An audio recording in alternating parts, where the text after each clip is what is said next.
Pria 29 tahun berinisial MI diamankan warga di kawasan Gampong Menasah Ranto, Kecamatan Loksukon, Aceh Utara pada Selasa malam 7 Mei 2024.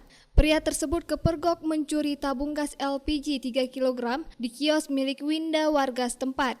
Lantaran panik aksinya diketahui warga, pria yang tercatat beralamat di Gampong Lambaro, Kecamatan Kuta Alam, Kota Banda Aceh itu melarikan diri dari kejaran warga dan meninggalkan sepeda motor Honda Beat warna hijau yang ia kendarai di lokasi. Tersangka ditemukan bersembunyi di areal persawahan dan kemudian pihak kepolisian mengamankan pelaku ke Mapolsek Loksukon. Pelaku mengaku kehabisan uang sehingga nekat mencuri saat melintas di kawasan Loksukon.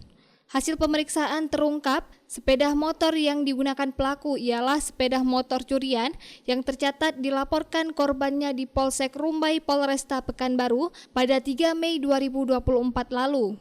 Informasi yang kita dapat dari si pelaku, dia melakukan pencurian karena yang bersangkutan pingin pulang ke Pekanbaru di saat dalam perjalanan kehabisan ongkos ataupun uang dalam saku sehingga dia nekat melakukan pencurian di TKP. Kita amankan beserta pelaku 1 unit sepeda motor. Dalam kita melakukan pengembangan, maka terungkap bahwa si pelaku ini memang ada melakukan tindak pidana kejahatan pencurian, yaitu di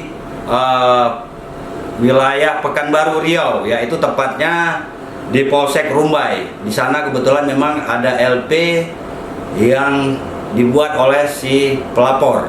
Sepeda motor yang digunakan oleh pelaku adalah sepeda motor hasil tindak pidana pencurian yang dilakukan di Pekanbaru Riau.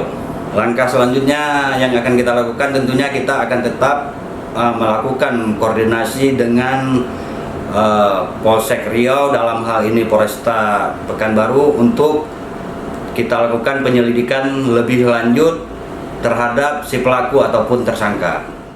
Saat ini pelaku merupakan buronan polisi di Pekanbaru atas kasus curanmor. Pihak Polsek Loksukon akan berkoordinasi dengan pihak Polresta Pekanbaru terkait kasus tersebut untuk proses hukum lebih lanjut.